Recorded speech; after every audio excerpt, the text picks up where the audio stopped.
Hello बच्चों, मैं हेमंत प्रजापति आप सबका स्वागत करता हूं आपके अपने ही चैनल एचपी केमिस्ट्री क्लासेस में। डियर बच्चों, बात कर रहे थे हम आयनिक इक्विलिब्रियम पर। और आयनिक इक्विलिब्रियम में हम लेक्चर फर्स्ट को देख चुके थे और ये आज का लेक्चर सेकंड है। और हम आज लेक्चर दूसरे पर बात करेंगे। जैसा कि आप देखते हैं, ओस्टवाल्ड का तनुता नियम, डायल्यूशन रूल जो दिया उन्होंने वो क्या था, उस पर हम आज बात करेंगे।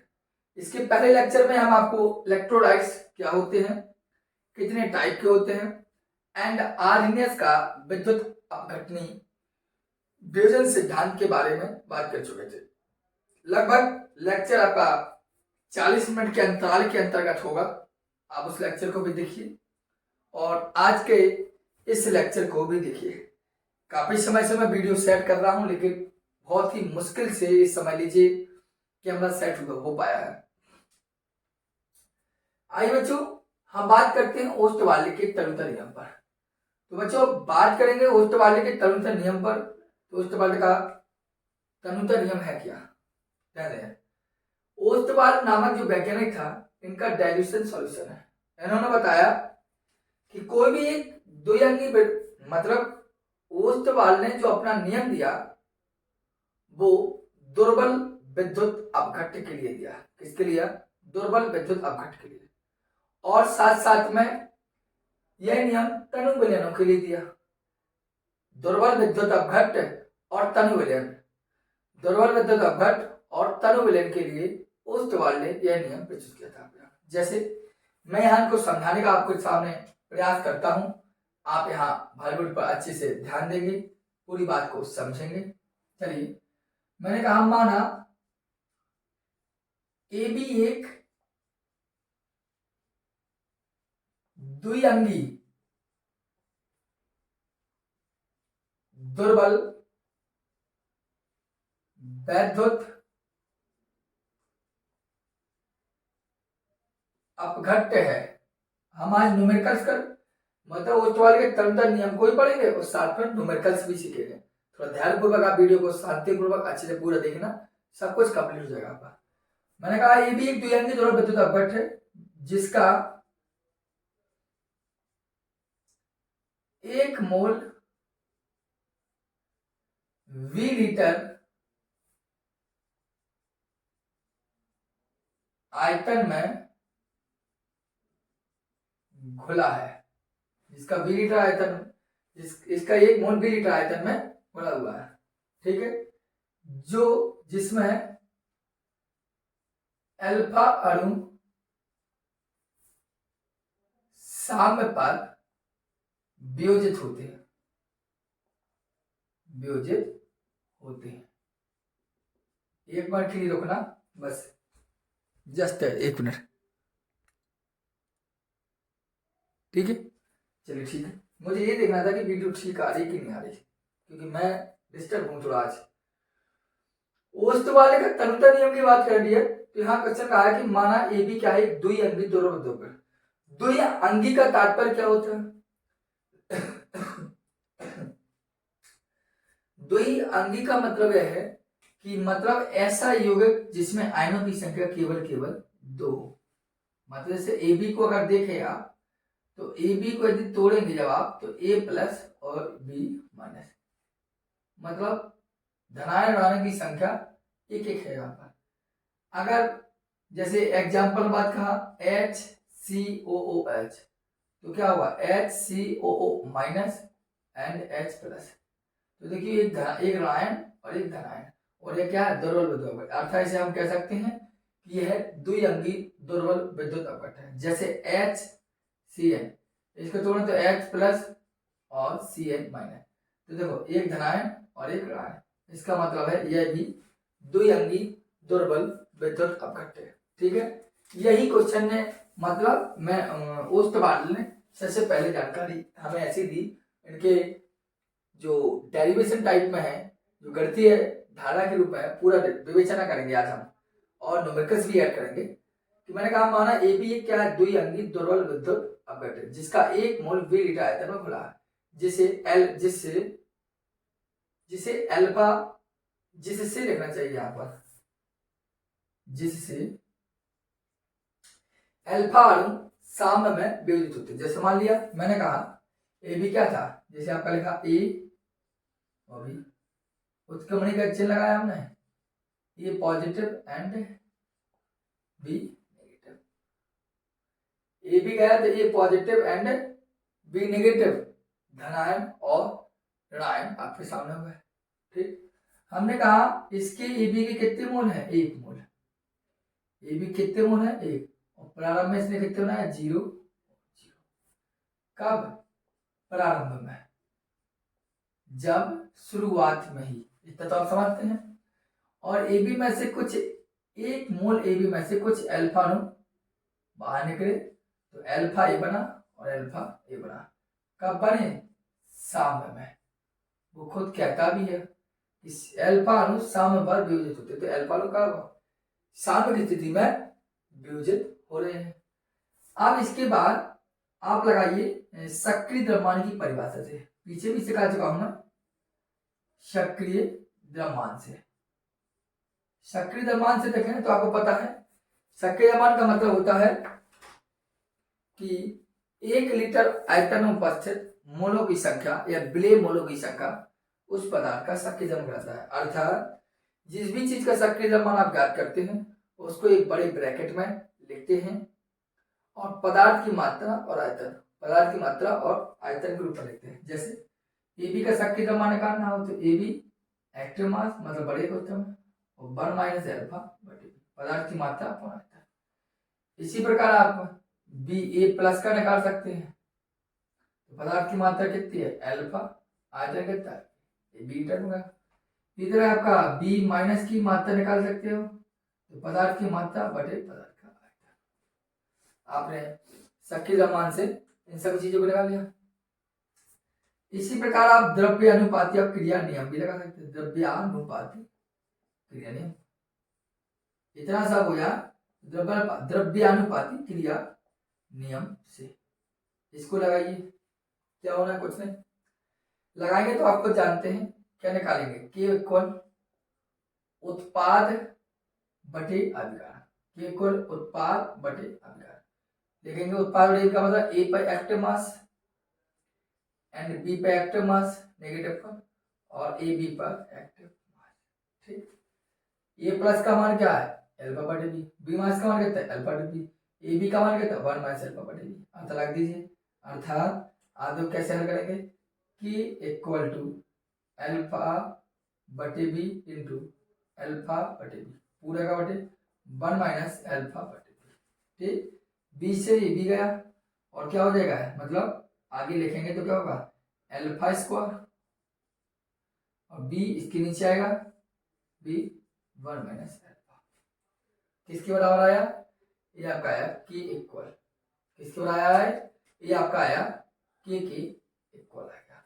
यही ओस्टवाल्ड का तन्यता आपका नियम कहलाता है, वो भी किसके लिए, दुर्बल वैद्युत अपघटन के लिए। ठीक है, दोबारा यहाँ बता दूं, मैंने कहा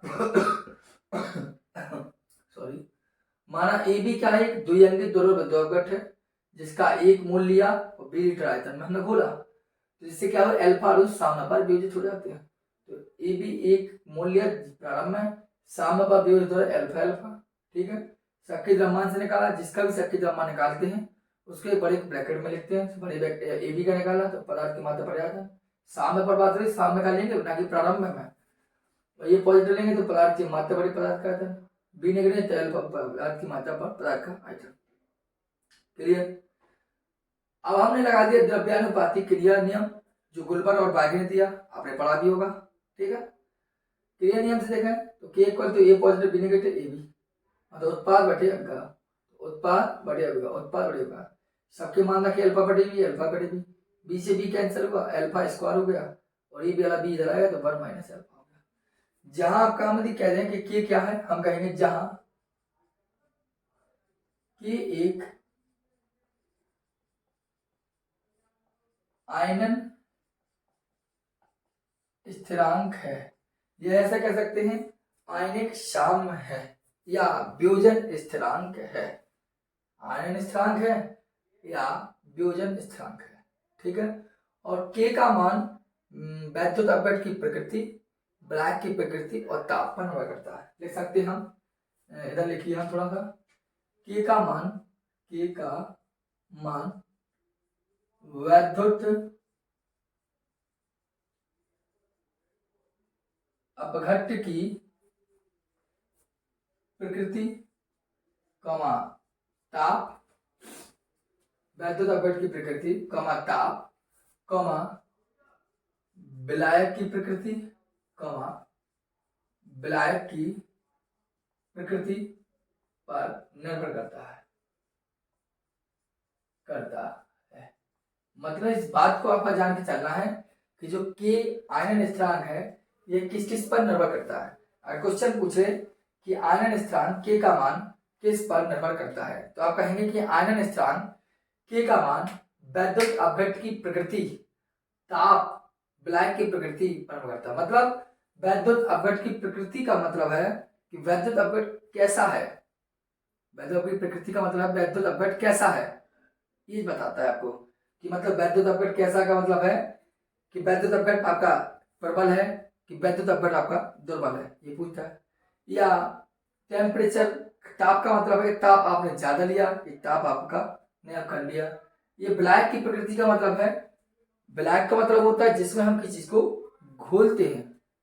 विलायक का मतलब है जैसे हम किसी चीज को घोले, ये शक्कर को पानी में घोलेंगे तो शक्कर होगा विलेय और पानी होगा आपका विलायक। जान दें तो विलायक की प्रकृति क्या है, विलायक की प्रकृति का होने का मतलब है विलायक आपका तनु है कि विलायक आपका सांद्र है, इस बात पर भी डिपेंड करता है। तो मैंने कहा था के का मान जो होता है वो वैद्युत अपघट्ट की प्रकृति, ताप, विलायक की प्रकृति पर निर्भर करता है। इस बात समझ में आ गई, दोबारा रिवाइज करवा दिया। अब मैंने आपको पता होनी चाहिए इस बात को कि जो वियोजन की मात्रा अल्फा है, जो वियोजन की मात्रा आपकी अल्फा है, वह वियोजन की मात्रा अल्फा, आपकी वियोजन की मात्रा अल्फा को बात कर रहा हूं मैं, वियोजन की मात्रा अल्फा प्रबल वैद्युत अपघट्ट के लिए एक होता है। मतलब प्रबल विद्युत अपघट्ट के लिए अल्फा का मान 1 होता है। दोबारा कहता हूं, प्रबल वैद्युत अपघट्ट के लिए अल्फा का मान 1 होता है, जबकि दुर्बल विद्युत अपघट्ट का मान, दुर्बल विद्युत अपघट्ट के लिए अल्फा का मान 1 नहीं होता, अर्थात बहुत ही ज्यादा कम होता है। ठीक है, ठीक है। तो यहां ध्यान देना, मैं यही चीज लिखना है यहां पर कि दुर्बल वैद्युत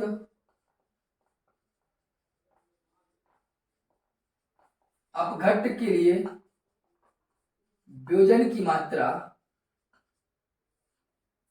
वियोजन की मात्रा अल्फा का मान बहुत कम होता है, कम होता है।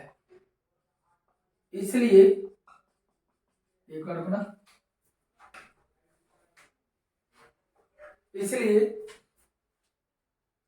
क्या करते हैं, इसलिए अल्फा का मान, अल्फा का जो मान होता है, अल्फा का मान क्या होता है, अल्फा का मान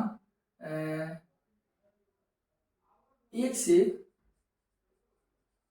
कम रखते हैं,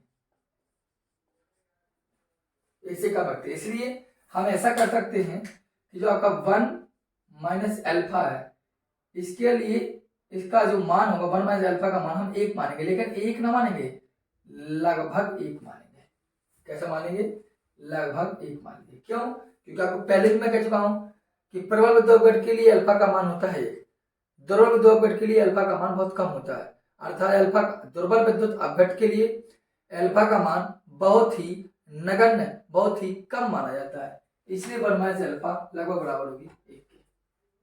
ठीक है, आप क्या कर सकते हैं, इस समीकरण से ले लीजिए आप, तो क्या करेंगे, इस समीकरण आपको जानते हैं क्या होगा कि आपने जानते रखा सेम कंडीशन, अल्फा स्क्वायर जागीता है, बी जागीता, और इधर क्या आ जाएगा, इंटू 1 आ जाएगा।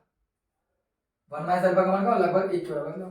तो क्या होगा, ऐसा कर सकते हैं, या क्या करते हैं, के इक्वल टू अल्फा स्क्वायर बटे बी, ये ऐसा लिख सकते हैं या कह सकते हैं कैसे गुणा करते हैं, तो alpha square equal to k into b, ऐसे कर सकते हैं ना।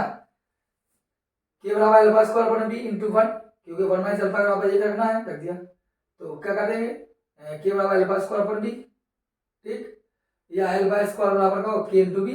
आप खुद जानते हैं कि क्या एक स्थिरांक है, आप कोई भी स्थिरांक हो, वियोजन स्थिरांक है या संगुण स्थिरांक कोई भी हो, स्थिरांक है, इसलिए हम कह सकते हैं कि अल्फा स्क्वायर समानुपाती ओनली बी, ऐसे रख सकते हैं कि एक ही जगह का तो समानुपाती चिन्ह, ये ऐसा कर लीजिए कि अल्फा इसको अलग कर लीजिए, अब इस पर समानुपाती चिन्ह हटाया, क्या होगा, अंडर रूट बी होगा।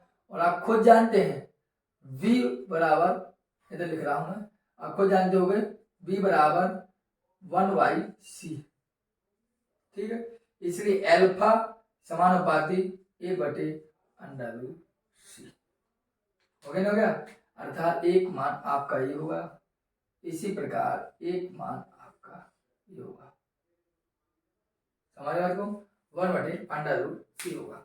अर्थात हम क्या कर सकते हैं कि वियोजन की मात्रा अल्फा, वियोजन की मात्रा अल्फा, तनुता की, तनुता मतलब v, वियोजन की मात्रा अल्फा तनुता v, वियोजन की मात्रा अल्फा तनुता v के वर्गमूल के समानुपाती है, या वियोजन की मात्रा अल्फा सांद्रता c के वर्गमूल के व्युत्क्रमानुपाती है।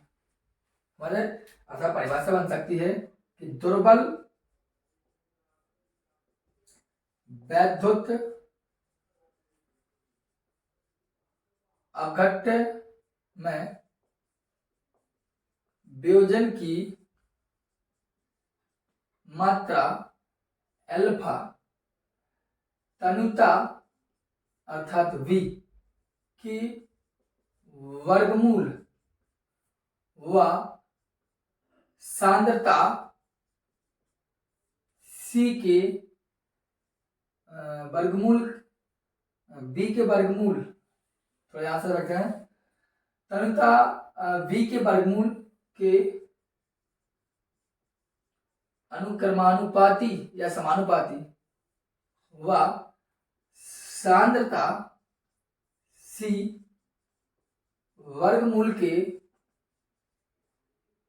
व्युत्क्रमानुपाती होती है।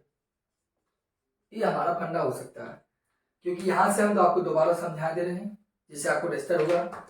भाषा बोल रहा हूं पहले, अल्फा क्या है, वियोजन की मात्रा है, तो वियोजन की मात्रा अल्फा तनुता v के वर्गमूल के समानुपाती, यह वियोजन की मात्रा अल्फा सांद्रता c के वर्गमूल के व्युत्क्रमानुपाती होती है, ठीक है।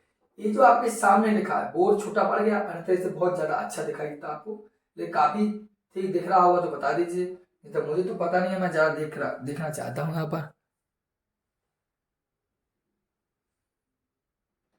मेरा हाथ आ गया, मैं थोड़ा ये देखना चाहती हूँ व्हाइट बोर्ड सही आ रहा चल रहा, ठीक है। तो कहने का मतलब है कि उस वाले तरलता नियम की बात कही, तो मैंने कहा दोनों द्रव्य के लिए वियोजन की मात्रा जो अल्फा का मान होता है बहुत कम होता है, इसलिए अल्फा का मान 1 से कम रखते हैं हमेशा, इसे 1 माइनस अल्फा लगभग बराबर होगा ओनली 1 के, ठीक है। तो हमने 1 माइनस अल्फा का मान कर दिया ओनली 1, तो अल्फा स्क्वायर बट बी टू है, तो अल्फा स्क्वायर बटे बी बचेगा, या इसको इधर लेगा तो अल्फा स्क्वायर बट के बी बचेगा, अल्फा के की जगह पर मैंने 7/6 लगा दिया बी, या बी वर्ग हटाया तो वर्गमूल हो गया, बी बराबर सी होता है अल्फा बराबर सी, ठीक है। तो किसी तरह के मैं वियोजन की मात्रा जो अल्फा होती है, वियोजन की मात्रा जो अल्फा होती है वो तनुता बी के वर्गमूल के अनुपाती या समानुपाती व सांद्रता सी के वर्गमूल के व्युत्क्रमानुपाती होती है। इसको आप नोट कर लीजिए, किसी प्रकार की आपको समस्या लगती हो या सही ना समझ में आ रही हो तो आप हमें बताइए, ठीक है। देख लीजिए, इसको समझ लीजिए, विचार कर लीजिए।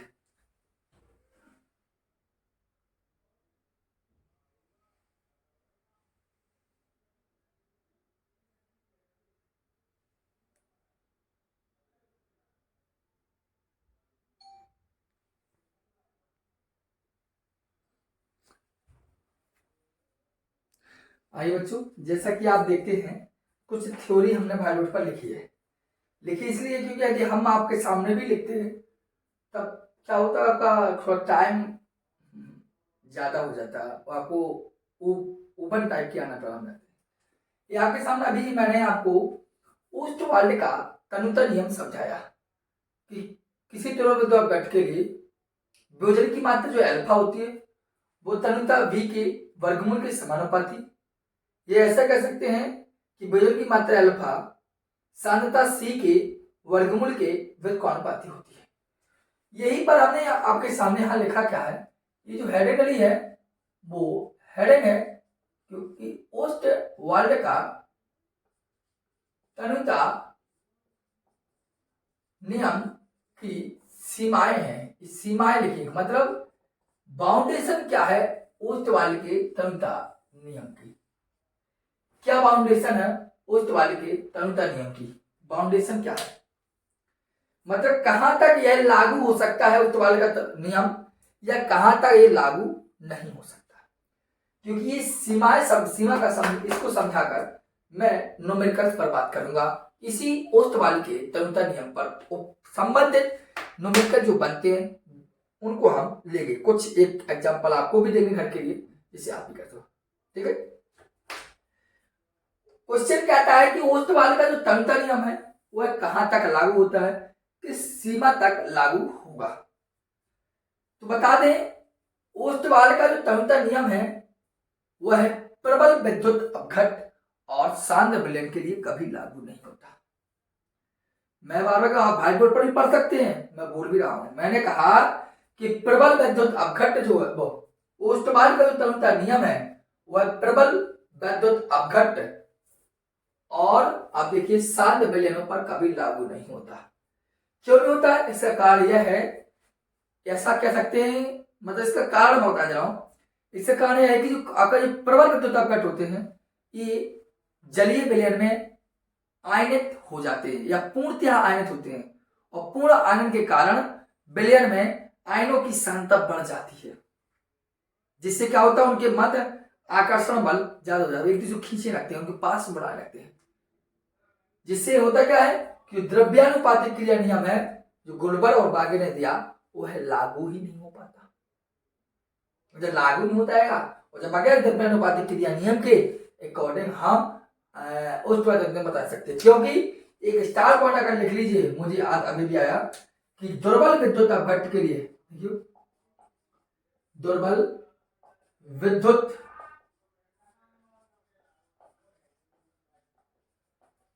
अपघट के लिए द्रव्यानुपाती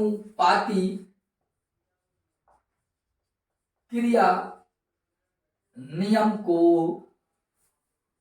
ही दुर्बल विद्युत अपघट के लिए द्रव्यानुपाती क्रिया नियम को ही ओस्टवाल्ड का तनुता नियम कहते हैं। अब आपको समझ में आएगा ओस्टवाल्ड का तनुता नियम कहते हैं। मतलब ओस्टवाल्ड का तनुता नियम मैंने बताया कि ओस्टवाल्ड तनुता नियम जो होता है वह केवल दुर्बल विद्युत अपघट और तनु विलयन के लिए लागू होता है। और यहाँ पर इसी प्रबल विद्युत अपघट और सांद्र विलयन पर लागू क्यों नहीं होता है? क्योंकि ये प्रबल विद्युत अपघट है जो आयनित हो जाते हैं और विलयन में आयनों की मात्रा बढ़ जाती है, जिससे इनके मध्य आकर्षण बल बढ़ जाता है, जिससे क्या होता है द्रव्यानुपातिक क्रिया नियम लागू हो नहीं पाता है, इसलिए नहीं होता। इस द्रव्य विद्युत अपघट के लिए द्रव्यानुपातिक क्रिया नियम को ही ओस्टवाल्ड का तनुता नियम कहते हैं। ठीक है, ये थ्योरेटिकल रूप था जो हमें आपको जानकारी देनी थी कि ओस्टवाल्ड तनुता नियम कहाँ लागू होता है या कहाँ लागू नहीं होता है। इस पर हमने आपके सामने बात की। बताइए कोई दिक्कत हो तो बार बार कहता हूं, क्योंकि आयनों के मध्य आकर्षण क्या हो जाएगा, अधिक हो जाएगा। अगर आयनों के मध्य आकर्षण हो जाएगा तो द्रव्यानुपातिक क्रिया नियम लागू नहीं हो पाता है, और जब लागू नहीं हो पाएगा तो इधर बताया भी क्या है कि द्रव्यानुपातिक क्रिया नियम वही ओस्टवाल्ड का तनुता नियम कहलाता है। ठीक है, इसको नोट कर लीजिए, मैं न्यूमेरिकल्स लिख रहा हूं तब तक अच्छे से नोट कर। चलिए बच्चों, आप देखते होंगे क्वेश्चन में लिखा है एक पैरान्यूमेरिकल्स है जो वियोजन की मात्रा की गणना के बारे में हमें जानकारी देता है। ठीक है, ध्यान देना, क्वेश्चन कहता है यदि NH4OH reversible NH4 plus plus OH minus अभिक्रिया के प्रारंभ में 25 अणु है, मतलब जब अभिक्रिया, जैसे एक सपोज दैट अभिक्रिया लिखी थी NH4OH, उसको हमने का चिन्ह लगाया NH4 प्लस NOH माइनस, इसके प्रारंभ में इसके पास कितने अणु हैं? 25 अणु, अर्थात प्रारंभ में 25 अणु थी, कुछ नहीं बना रहा है, जितना है उतना ही है, अर्थात ये प्रारंभ में इतने है। फिर वो क्या कहता है, इनमें से केवल 5 अणु वियोजित होते हैं, मतलब 25 में से 5 अणु, इस 25 में से 5 अणु वियोजित होते हैं, अर्थात यहाँ 5 बनते हैं। तो वो कहता है तो वियोजन की मात्रा की गणना कीजिए, तो वियोजन की मात्रा की गणना कीजिए। तो भैया बिल्कुल सिंपल सवाल है, यहां लिखिए वियोजन की मात्रा इक्वल, वियोजन की मात्रा होता है वियोजित अणुओं की संख्या, वियोजन की मात्रा होती है वियोजित, नोट कर लेना इस न्यूमेरिकल्स को और इस फॉर्मूले को, वियोजित अणुओं की संख्या अपॉन कुल अणुओं की संख्या। ठीक है, ये आपके सामने आपका फॉर्मूला है। क्वेश्चन कहता है वियोजन की मात्रा ने कहा, तो वियोजित अणु की संख्या, तो कितने अणु वियोजित हुए? 5, कितने में से? कुल कितने थे? 25, यही हुआ ना, तो 5 25, पचम क्या हुआ? 1 मत आना, पूरी बात कर ले रहा हूं यहीं पर, 5 25 तो ठीक है। वियोजित अणुओं की संख्या कुल अणुओं की संख्या, वियोजित अणु की संख्या कितनी है? वियोजित अणु की संख्या कितनी? 5, कुल अणु कितने हैं? 25, लेकिन वियोजन की जो मात्रा निकालेंगे वो आप परसेंटेज में निकालेंगे, कितने निकालेंगे? परसेंटेज। ठीक है, तो 5 25 5 हुआ, 5 से काट दीजिए, क्या होगा? 20, अर्थात 20% अणु क्या हो आपके वियोजित हो जाते हैं, बाकी जितने अणु हैं वे वही रहते हैं, 20% अणु क्या हो जाते हैं? वियोजित हो जाते हैं। बताइए समझ में आए? समझ, मतलब वियोजन की मात्रा को हम परसेंटेज में निकालते हैं ना, इसे हमने 100 कर दिया पहले गुणा, नहीं करना तो बाद में भी कर सकते थे, 1/5 होता, 1/5 गुणा 100 तो तब भी फिट होती। तो यही बात आपको होती है, छोटा सा न्यूमेरिकल है जो आपके सामने क्लियर हुआ होगा। अब चलिए एक अगले न्यूमेरिकल पर हम बात करते हैं, इसको क्या करते हैं? ठीक है, नोट कर लिया होगा आपने, वीडियो पॉज कर लीजिए, उसके बाद नोट कर लीजिए, कोई दिक्कत की बात नहीं है। आगे न्यूमेरिकल देखें, वियोजन की मात्रा हो गया, आगे देखना। चलिए आगे देखें, तो सवाल कहता है, देना है यहां पर 20 डिग्री सेल्सियस पर 0.001 N बिलियन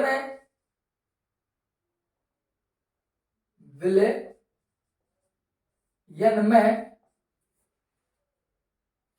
एसिटिक अम्ल, एसिटिक अम्ल क्या है? दोनों का 2 घट, एसिटिक अम्ल 11.7% वियोजित होता है। 11.7% क्या होता है? वियोजित। मैंने कहा ना वियोजन की मात्रा को परसेंट में कहते हैं, वियोजित होता है। बात करेंगे अच्छे से, वियोजन स्थिरांक ज्ञात कीजिए, वियोजन स्थिरांक ज्ञात कीजिए।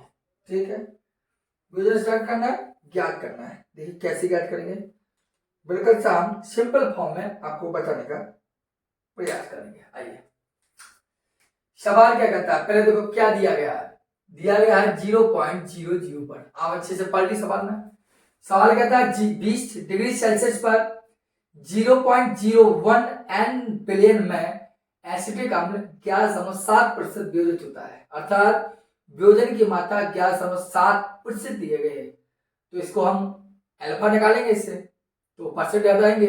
ठीक है, अब क्या होगा, 11.7% वियोजित होता है, तो वियोजन स्थिरांक क्या ज्ञात करना है? वियोजन स्थिरांक क्या ज्ञात करना है? वियोजन स्थिरांक। वियोजन स्थिरांक का है डियर, सॉल्व कर रहे हैं हम, वियोजन स्थिरांक का है या आयनन स्थिरांक का है, इसका मतलब है के पूछ रहा है। दिया क्या 0.001 एन, 0.001 एन। एन मतलब है यहाँ नॉर्मलता दी गई है, उसकी नॉर्मलता उसको दी गई है। और वियोजन की मात्रा, वियोजन की मात्रा दी गई, अर्थात वियोजन की मात्रा बोले तो अल्फा दी गई है 11.7। कितनी दी गई? 11.7 परसेंटेज है, तो परसेंट अब 11.7 हमने लिया, परसेंट हटाया 100 आया, दशमलव हटाई 1 जीरो पढ़ाई, तो क्या हो गया 117 और 10 की पावर 3 ऊपर जाएंगे 10 की पावर -3। ये आ गया क्या? अल्फा का मान। क्या आ गया आपका? अल्फा का मान। बताइए कोई दिक्कत है? ठीक है, अल्फा का मान आपका क्लियर हो गया। ठीक, नॉर्मलता है, वियोजन की मान। देखो ये पहले ही पकड़ना, एसिडिक अम्ल कैसा है, प्रबल है कि दुर्बल? क्योंकि सूत्र क्या है, फॉर्मूला है K इक्वल टू, फॉर्मूला है K equal to alpha square बटे बी 1 माइनस अल्फा। इधर ना, अगर ये प्रबल होता तो 1 माइनस अल्फा की जगह कितना रखते हम? ओनली 1, तो अल्फा स्क्वायर बटे बी रखा होता आंसर क्वेश्चन, बस फॉर्मूला। और एसिटिक अम्ल यहाँ क्या कहा? एसिटिक अम्ल आप जानते हैं दुर्बल होता है, दुर्बल होने से क्या होगा, ये फॉर्मूला जो पूरा बना था वह पूरा रखेंगे।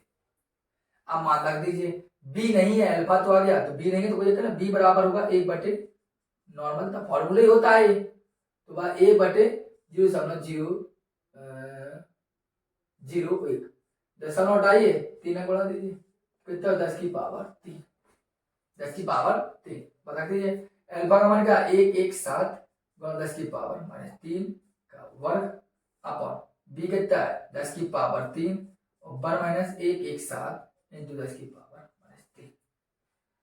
आगे आपका नहीं आ गया? अब इसको जब हल करेंगे समथिंग समथिंग मानेगा 1.55 इंटू 10 टू पावर -3, 3 आगे 5 आएगा। अब मैं इतना टाइम ले रहा हूँ, जानकारी दे रहा हूँ आपको, ठीक है? सवाल समझना है, दोबारा समझ लीजिए, ठीक है? 20 डिग्री सेल्सियस पर 0.001 एन, तो हमने लिख दिया एन लिखा पीछे, इसका मतलब है नॉर्मलता दी है, तो नॉर्मलता वाला 0.01 एन। ठीक, एसिटिक अम्ल का 11.7% वियोजित होता है, इसका मतलब वियोजन की मात्रा अल्फा वाला 11.7% है। 100 का गुणा किया 0.03 170 10 पावर -3, 10 पावर 3 प्लस के ऊपर जाएंगे माइनस के 3। ठीक, वियोजन स्थिरांक, वियोजन के सूत्र है के बराबर अल्फा स्क्वायर बटे बी 1 माइनस अल्फा। एसिटिक अम्ल आपका दुर्बल है, इसलिए 1 माइनस अल्फा लेकर ही चले।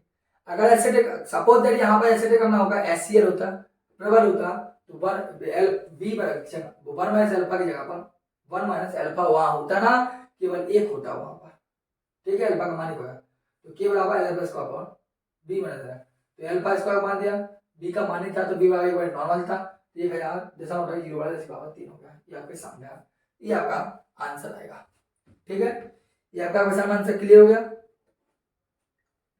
हो गया नहीं हो गया ये बताइए पहले आप, हो गया ना? अब देखिए चलिए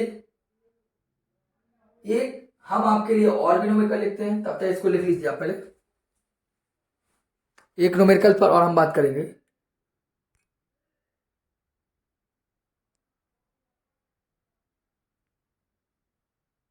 एक न्यूमेरिकल को हम देखेंगे और एक न्यूमेरिकल आप स्वयं लगाओगे।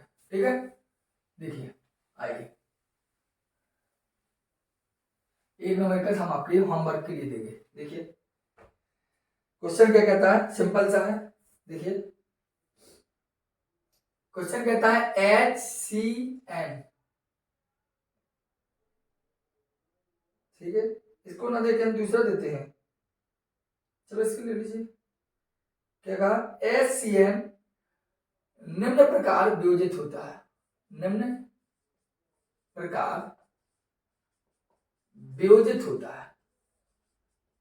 कैसा वियोजित होता है निम्न प्रकार? HCN वियोजित कैसा होगा, HCN उत्क्रमणिक HN H प्लस और Cn माइनस, इसी प्रकार ये तो किस प्रकार होगा क्या? ठीक है, एक नॉर्मल एन विलयन का वियोजन विलयन का वियोजन 20% है। वियोजन स्थिरांक की गणना कीजिए। वियोजन स्थिरांक की गणना कीजिए। वही सवाल है कि नहीं है, बताइए बच्चों। अब थोड़ा सा परिवर्तन कर दिया। क्वेश्चन देखा HCl निम्न प्रकार वियोजित होता है। HCl उत्क्रम H plus Cl minus इस प्रकार वियोजित हो। 1n विलयन का वियोजन 20% है। तो ये देखा ना, इधर सॉल्व करेंगे तो क्या एक एक चीज लिख रहा हूं मैं पहले। 1n दिया, इसका मतलब है नॉर्मलता ओनली एक है, एक है, ठीक। वियोजन कितना हो रहा है 20%। तो देखो वियोजन की मात्रा, वियोजन की मात्रा कितनी है 20%। 20% है, परसेंटेज हटाएंगे तो 100 का भाग होगा, 20/100 क्या हो जाएगा 1/5। आधे वियोजन की मात्रा करो अल्फा, और 1/5 का मतलब क्या है 0.2। ठीक। वियोजन स्थिरांक, वियोजन स्थिरांक, और वियोजन स्थिरांक अर्थात के क्वेश्चन मार्क। अब b निकाल लीजिए, b बराबर क्या होगा 1/, नॉर्मलता होती है तो 1/1 का मतलब ओनली 1। अब लगाइए k बराबर अल्फा स्क्वायर बटे v 1 माइनस अल्फा। यही लगेगा, क्यों? क्योंकि HCl भी ध्रुवक विद्युत अपघट्ट है, यही सूत्र लगेगा। तो क्या होगा अल्फा स्क्वायर कितना दिया, अल्फा, अल्फा का मान 0.2 दो बार लिख दीजिए, बटे v कितना है 1, हो गया ना, हो गया।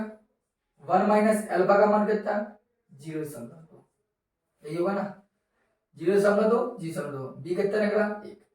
इसको तो हल भी कर सकते हो आप, 0.2 इंटू 0.2, एक आपका मतलब है नहीं कितना 1.0 में से 0.2 घटा 1.0, क्या हो गया 0.8 आ गया। 0.2 2 चौको 8, 0.2 0 2 चौको 8, 2 दूनी 4, क्या बचा 1/20 बचा, क्या बचा 1/20। आंसर देखो मैं सही आया कि गलत है।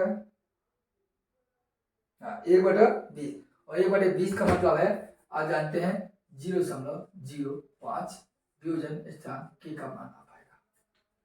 बताइए कोई समस्या हो तो। ये आपका एक दूसरा तीसरा न्यूमेरिकल जो आपको समझ आया, सेम कंडीशन उसी पर आधारित था। इसको थोड़ा हल करना सरल था, सॉरी इसलिए कर दिया। अब एक न्यूमेरिकल हम आपको होमवर्क में देते हैं, आप हमें एग्जाम्पल में करके देना, ठीक है। इसको नोट कर लीजिए आप अच्छे से, ठीक है। यही लिखते हैं हम नीचे, और इसको तो आपने नोट कर लिया होगा, स्क्रीनशॉट ले लीजिए या जो भी आपको सही है वो कर लीजिए। ये HW है आपका क्वेश्चन, कहता है 0.001 n HCl, 0.01 n HCl विलयन का वियोजन स्थिरांक,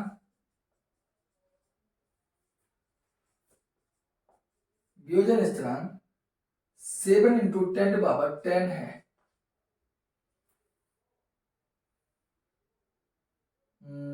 फिर कहता है वियोजन की मात्रा बताइए, वियोजन की मात्रा बताइए, वही जानना है। हिंदी में अगर दे दें तो जानना यहाँ क्या दिया है HCl दिया है, HCl है तो प्रबल है, इसलिए K बराबर होगा अल्फा स्क्वायर बटे b। 1 माइनस अल्फा नहीं होगा, इस ये नहीं होगा, क्यों? क्योंकि प्रबल विद्युत अपघट्ट है इसलिए होगा। ये वाला फॉर्मूला आप लगाएंगे, ये हमने आपको संकेत रूप में दे दिया कि अल्फा बराबर K बराबर अल्फा स्क्वायर बटे b आप यहाँ पर ऐड करेंगे, ठीक है। तो आपका ये मतलब आयनिक शामिल का एक नंबर का होमवर्क के लिए, बाकी 3 नंबर का हमने आपको भी बताया। किसी प्रकार की समस्या हो तो आप हमें बताना, क्लियर कर देंगे, कमेंट बॉक्स में क्लियर करेंगे। इसको लगाने का प्रयास कीजिए। धन्यवाद।